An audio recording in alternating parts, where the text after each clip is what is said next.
Bonjour à tous et on est ravis avec Mika, comme l'a dit tout à l'heure, d'accueillir Corinne pour cette soirée.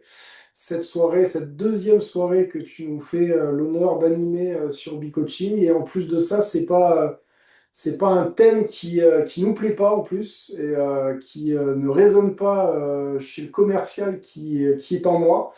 Donc je suis très très content que tu sois là pour animer cette soirée autour de l'émotion et de la prospection. Voilà, avec Mika, on est ravis de t'accueillir et comme d'hab, ça va être une belle soirée et on a hâte de découvrir tout ça. Merci, merci. Bonjour Linda. Voilà, Bonjour bienvenue. Linda. Bonsoir à tous. Merci. Un petit souci technique et Colette m'a envoyé le lien du Zoom, donc tout va bien. Elle est formidable cette Colette. Ok. Donc, Merci. ce que je vous propose, c'est qu'on démarre sur ce sujet de émotion et prospection. Alors, l'idée, c'est qu'on essaie de faire quelque chose de pratique et on va aborder le sujet vraiment sur la partie émotionnelle. De mon expérience, la prospection, c'est ce que la majorité des coachs détestent faire. On verra si vous êtes dans la majorité ou pas. Donc j'ai regardé un petit peu les angles, hein, sur lesquels on pourrait travailler. Je vous propose j'adapterai la soirée suivant comment est-ce que vous réagissez à ce que je vais apporter. Et l'idée aussi pour moi, si vous êtes d'accord et si vous avez envie de vivre ça, c'est de faire en sorte que vous puissiez sortir de cette session ce soir avec un autre ressenti émotionnel par rapport à la prospection. Donc, il y a un shift entre avant et après. On va voir quel est l'état avant, donc maintenant. D'accord? Ça vous va? Parfait. Ok, donc j'ai quatre points sur lesquels j'aimerais avancer avec vous. Le premier, c'est on va regarder un petit peu les mécanismes émotionnels qui peuvent se déclencher derrière la prospection. On va parler des émotions les plus fréquentes, on va parler de croyances et on va faire un exercice pour shifter au niveau émotionnel ce qui se passe pour vous. Et je pense qu'on sera déjà pas mal, d'accord? Donc, on déroule. Ce que je vous invite à faire, c'est d'ouvrir vos micros, et qu'on soit pas dans une salle complètement stérile, sauf si vous faites beaucoup de bruit. Mais sinon, allumez vos micros, que vous puissiez aussi rebondir pour qu'on puisse transformer ensemble. Voilà, l'idée, c'est que ce soit pas de l'info descendante. D'accord? Ça vous va? Ne vous stressez pas Ok. sur les micros, on le coupera si vraiment il y a un bruit derrière. Je m'occuperai de Et tu couper le sens. micro Ouais. Hein? de la personne qui fait un peu de bruit, mais Voilà. ouvrez tout. N'ayez pas peur, branchez vos micros. J'aimerais démarrer avec une question. Quand vous entendez le mot prospection, et là je vous demande de le poser dans le chat, quel mot vient juste après pour vous? Alors, soit vous l'entendez, soit vous le dites. Quel mot, voir, alors quel mot déjà? Ça m'intéresse, puisque vos mots nous donnent une idée de votre cartographie. Quel mot? J'adore. Ça me gonfle. Business. Aïe. Problématique. Allez-y. Oh non, puis le soupir. Communication, dit Michael. Louise, oh là là. Anissa, tu dis procrastination, ça rime. Nadine, difficulté. Marie, challenge. Ok. Alors moi, c'est partage. Donc ça, c'est la première question. Maintenant, la deuxième question, c'est quand vous pensez à la prospection, quelle première émotion arrive pour vous? Donc, cherchez pas de midi à 14 heures, hein. Quand vous vous connectez au thème de la prospection, quelle émotion vous vient?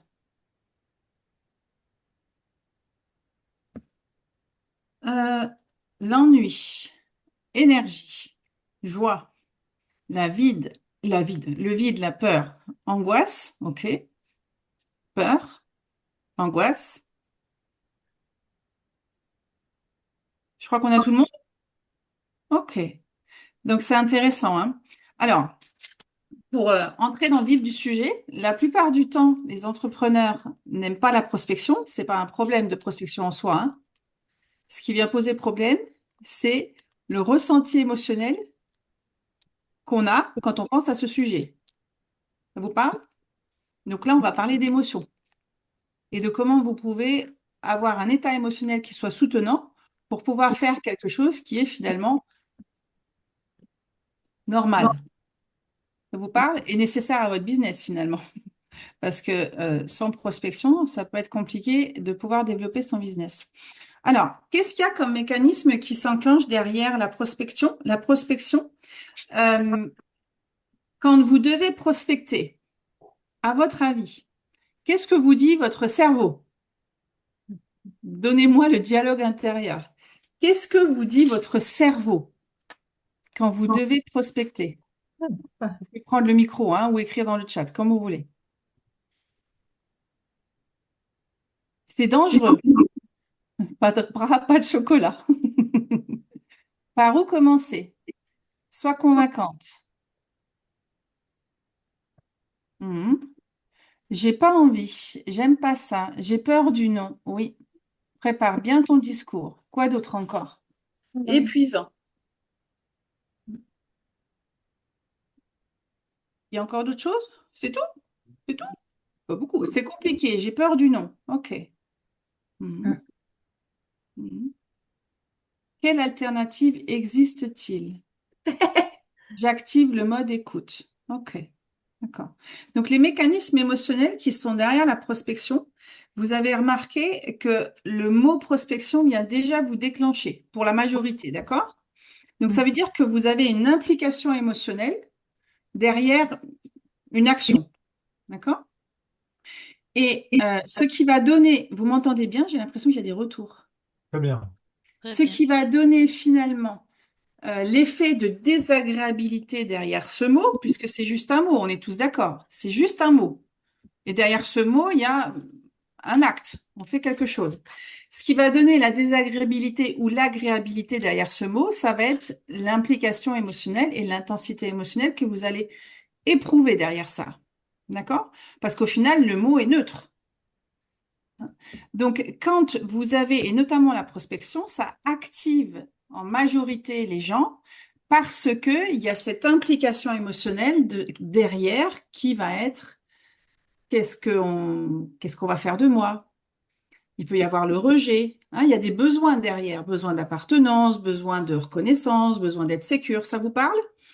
Donc, si déjà vous avez ces besoins ou ces thématiques qui sont déjà actives chez vous, d'accord?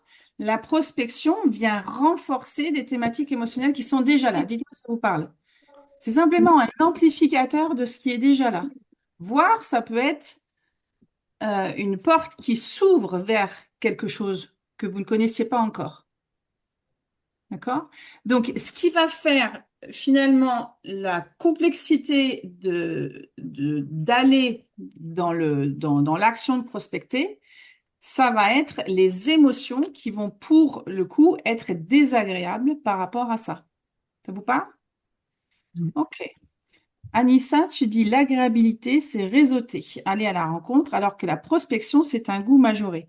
C'est un coût majoré. Et c'est intéressant parce que on peut faire de la prospection en réseautant. Réseauter, par exemple, pour moi, c'est de la prospection. Clairement. Hein, pour vous, Clairement. hein, c'en est ou c'en est pas Bien pour sûr. vous? Ben oui. Et c'est d'ailleurs intéressant quand quand tu fais partie de business, en fait, de club business, c'est souvent, si tu le prends comme une contrainte avec une régularité, etc. Et au contraire, si tu l'imagines comme un moment de prospection, bah, c'est du réseautage, c'est de la prospection. Mm. Donc, la première chose que je vous invite à faire, je surfe un peu sur ce que je vois et comment vous réagissez aux questions. Effectivement, vous avez quasiment toutes réagi de manière avec des émotions désagréables. Donc, on va changer un petit peu le déroulé de ce que j'avais prévu de faire. Ce que j'aimerais vous faire faire, c'est un petit exercice où je vais vous demander, alors, euh, de fermer les yeux pendant quelques secondes, hein, simplement fermer les yeux. Et puis, quand vous êtes prête, parce que là, quand vous êtes prêt, je vais dire au pluriel, hein. Quand vous êtes prêt, vous prenez 2 respirations. Vous pouvez éteindre la caméra si vous voulez pas qu'on vous voit faire, hein. Ok. Et quand c'est fait, je vous demande de fermer les yeux parce que c'est souvent plus facile d'imaginer. Je vais vous demander d'imaginer le mot prospection. D'accord? Comme si vous l'aviez devant vous. Et là, je vais vous demander, on va travailler un petit peu avec les submodalités, de simplement remarquer la grosseur du mot, la couleur du mot. D'accord? Est-ce que le mot est agréable ou désagréable? Simplement observer et remarquer. Bon, et quand vous avez observé et remarqué, vous pouvez ouvrir les yeux et écrire dans le chat comment était ce mot, comment est ce mot pour vous. Et c'est là que ça va être intéressant. Écrivez ce que vous avez vu, hein, et perçu.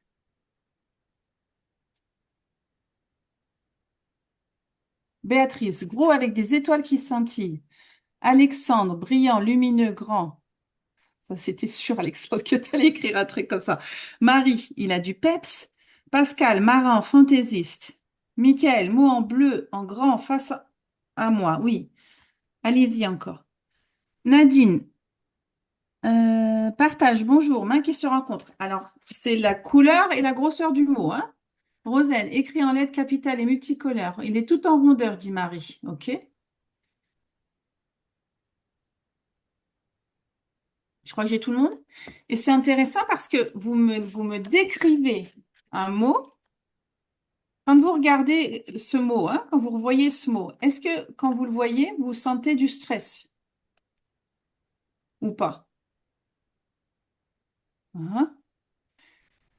Et pourtant, tout ce que vous m'avez dit juste avant, quand vous pensez à la prospection, c'est que des émotions désagréables. Marie.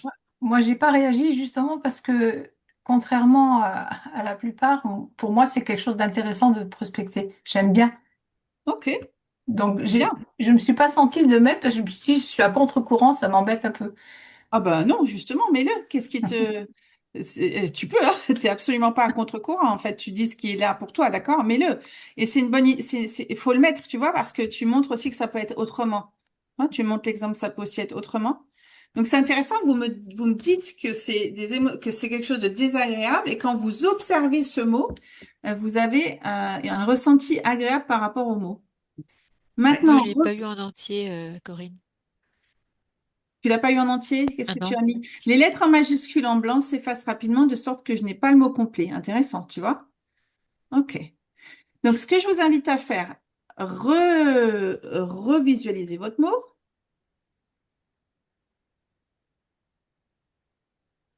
Et là, maintenant, je vous demande de penser à tout ce que ça veut dire, la prospection, en voyant le mot. Et observer la différence par rapport à votre ressenti. Est-ce que c'est pareil, agréable, désagréable, neutre? Et vous pouvez le mettre dans le chat. Vous pouvez aussi ne rien sentir du tout, hein. Louise, neutre. Hein, et observer par rapport à... Ah, bon, Marie, tu dis c'est du potentiel à venir, donc positif. Michael, neutre. Béatrice, toujours le cœur qui bat plus fort. Mhm. Agréable ou désagréable, Béatrice, pour le cœur qui bat plus fort?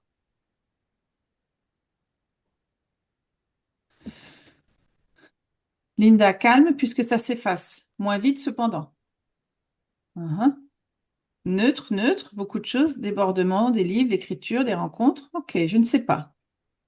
Ok, d'accord. Alors, euh, qu'est-ce que ça veut dire?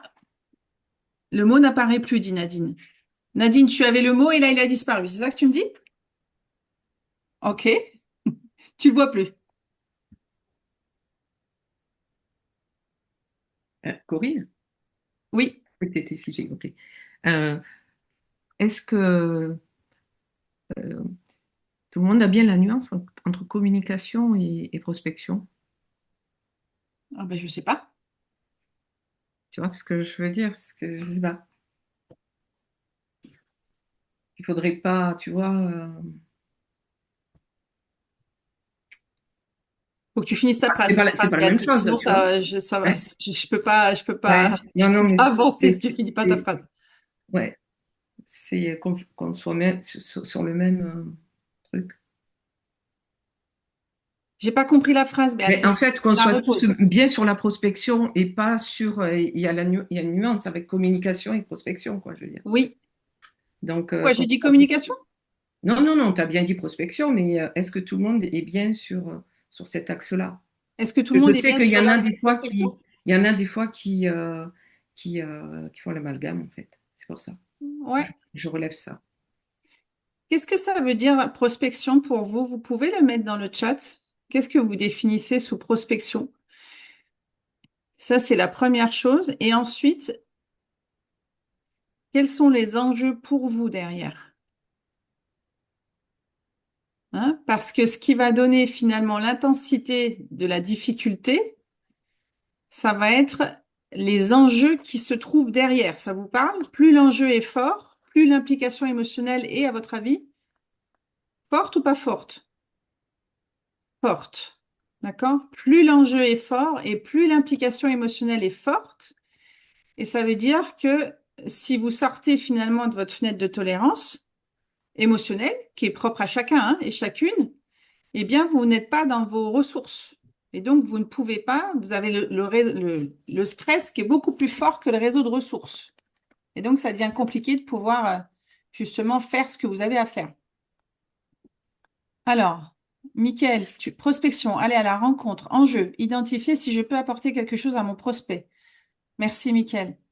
Ok, répondez comme vient de faire Mickaël, c'est vraiment bien parce que ça pose une vraie clarté sur ce que c'est pour vous. Utilisez vraiment cet atelier-là pour pouvoir faire un vrai switch à partir de demain. Nadine, amorcer un client pour concrétiser la vente. Ça, c'est ta définition de prospection, Nadine, hein, si j'ai bien compris. Est-ce que tu peux poser l'enjeu? Je sais pas, je pense que tu peux prendre ton commentaire et tu fais modifier si tu peux et tu rajoutes l'enjeu.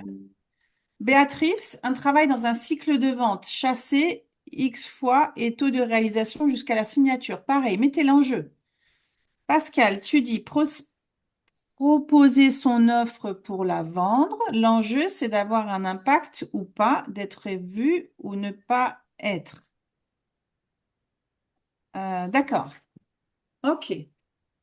Alexandre, tu dis démarcher des clients, prospects potentiels pour partager du business. OK.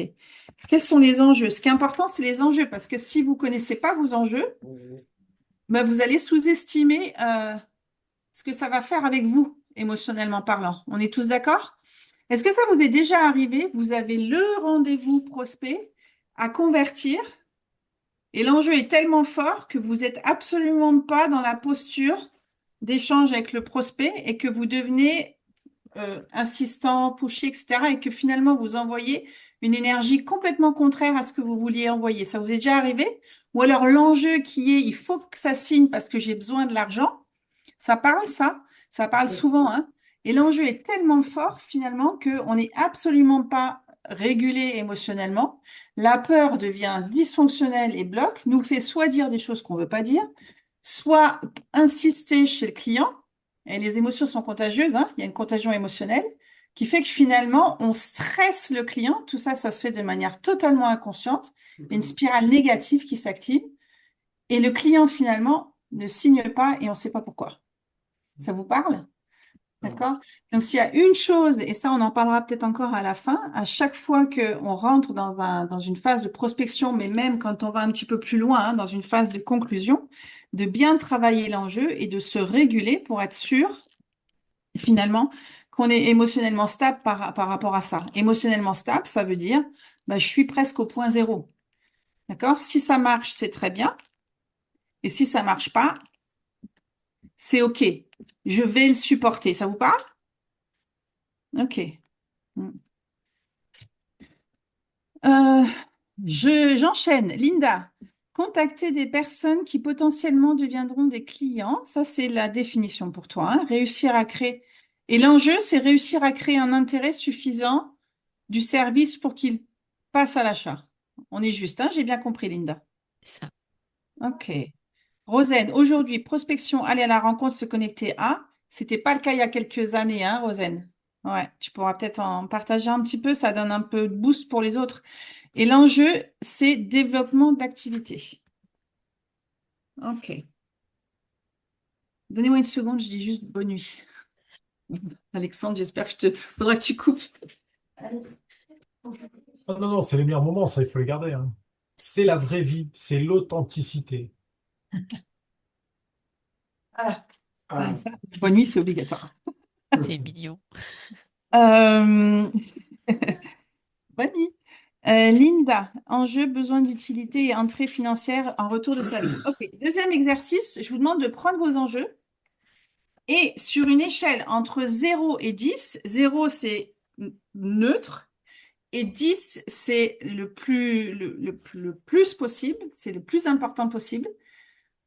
À combien se situe l'enjeu entre 0 et 10? À combien se situe votre enjeu? Et Marie, même si la prospection, c'est quelque chose que tu aimes bien faire, je t'invite aussi à le faire, l'exercice, pour aller checker l'enjeu, d'accord? Parce que tu peux avoir aussi un enjeu, et là tu me dis si ça te parle, un enjeu qui finalement est tellement agréable que ça peut entrer dans l'excès, tu vois? Et il y a aussi besoin de faire une régulation. Où là, les émotions qui sont agréables viennent te sortir finalement de ton centre de gravitation, comme ça qu'on dit, hein. Tu vois? Et Ouais. donc, elles sont plus soutenantes, mais finalement, elles deviennent handicapantes. Ok, donc de 0 à 10, 0 c'est pas, c'est neutre, c'est rien du tout, et 10 c'est très important. D'accord. Et notez-le pour vous, hein. Michael, 5, 10, pas trop d'enjeux, je laisse venir simplement ce qui doit arriver. Ok, ok. Anissa, mon enjeu, si ça en est un, c'est quand je cherche à vendre. Ok. Je cherche pas avant. Ah, je cherche pas à Ouais, vendre. c'est l'inverse, pardon. Quand je ne cherche pas à vendre, ben, en général, c'est là où j'arrive à convertir. Ben, c'est ce qu'on disait tout à l'heure, tu vois, parce que quand tu cherches pas à vendre, je te vois pas, Anissa, mais je pense que quand tu cherches pas à vendre, t'as pas l'implication émotionnelle forte, tu vois. C'est neutre. Ou alors tu es, en tout cas, dans ton centre. Donc forcément, tu es totalement, on va dire, aligné et t'as pas un enjeu qui vient handicaper, d'accord, émotionnellement parlant. Ok. Et quand vous avez noté votre enjeu, qu'est-ce que ça fait avec vous, l'enjeu? Pour celles qui sont au-dessus de 7, 8, 9. Qu'est-ce que ça fait avec vous? Comment vous vous sentez par rapport à la note que vous avez posée sur l'enjeu? Et ça peut activer de l'agréabilité ou de la désagréabilité. Ça vous parle?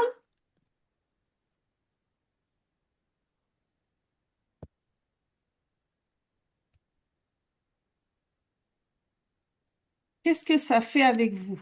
Alors, Alexandre, motivé, ok. Marie, motivation.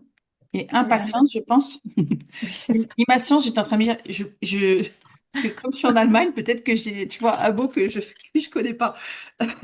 Pascal, ça stresse. Ouais, Pascal, ça fait quoi exactement? Le stress, c'est pas une émotion. Est-ce que tu arrives à aller encore plus précise? C'est quoi comme stress, Pascal? Hein, parce que plus tu poses des mots qui sont précis, plus c'est facile après pour pouvoir réguler que juste le stress. Marie, impatience. Louise, pareil pour toi, Louise. Ça fait quoi exactement? Ça stresse. Note-le pour toi. Parce que derrière l'émotion, vous allez pouvoir remplir un besoin.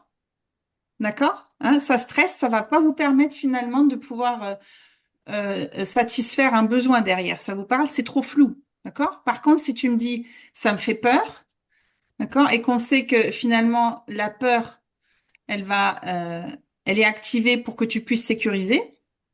Hein, tu peux le faire en limitant les dégâts, en réduisant, tu vois, les dommages, en recadrant, sécurisant. Ça te permet finalement de poser une activation dans la fonction de l'émotion. Ça vous parle?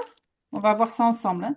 Béatrice, ça t'excite pas du tout, donc ça veut dire quoi? Ça t'ennuie, probablement, parce que tu as tout en plus, tu vois, ça t'ennuie, ok.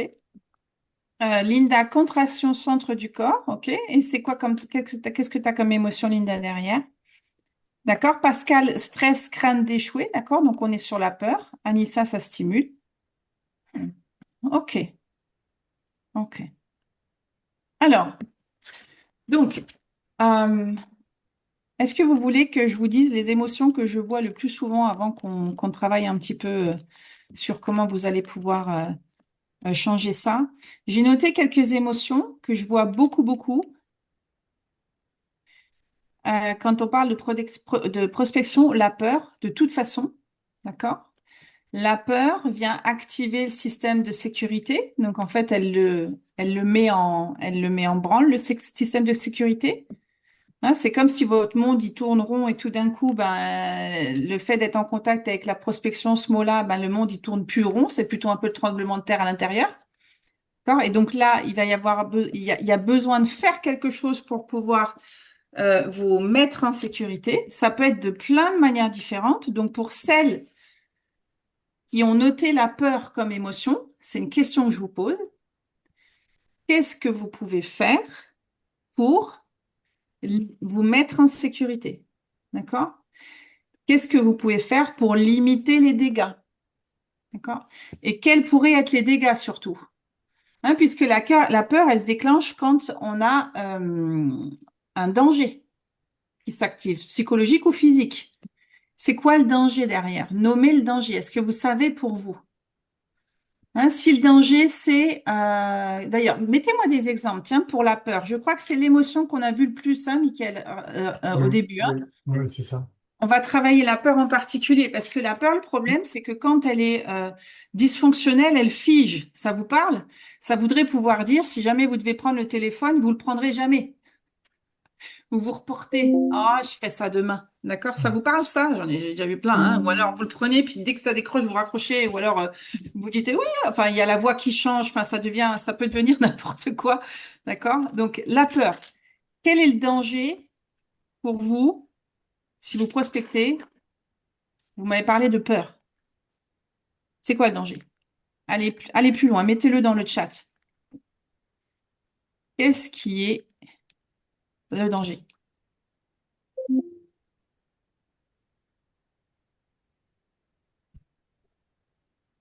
Et ça peut être plein de choses, hein. Ça peut être, je vais devoir me montrer, on va me juger, je vais devoir parler devant les gens. Ça peut être, il est possible que je gagne de l'argent, ça aussi, hein. Je ne vais pas prospecter parce qu'il est possible que finalement ça marche. Je ne sais pas si ça vous parle. Je connais des entrepreneurs qui ne vont pas prospecter parce que ça pourrait marcher. Alors, prendre une volée de bois vert. Ah, je connaissais pas l'expression. On m'a dit, ça veut dire quoi? Ça veut dire se prendre un vent ou se prendre Prendre un râteau ou un vent. râteau, ouais. D'accord, ok. Donc, se faire rejeter. Quoi d'autre encore? Faire mauvaise impression et que cela se diffuse à tout un réseau. C'est bon ça, Pascal. C'est très bon ça. Quoi d'autre encore? Nommez-le pour vous. Qu'est-ce que la peur active?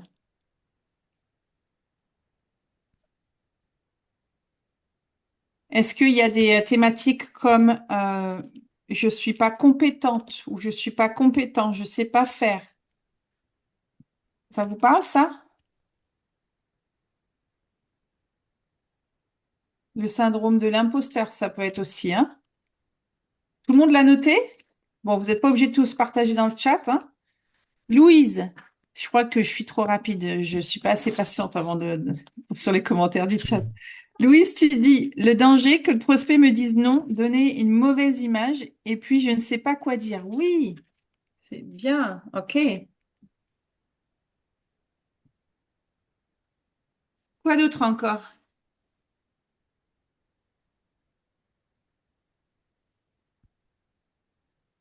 Alors,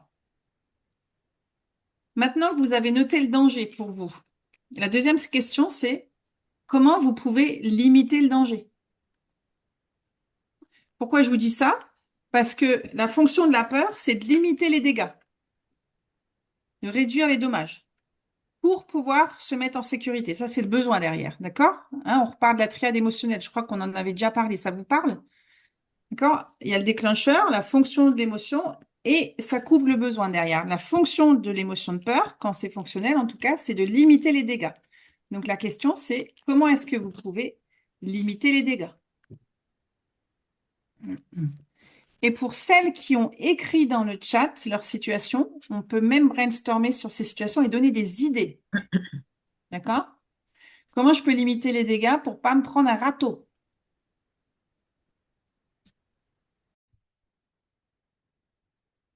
Vous avez aimé?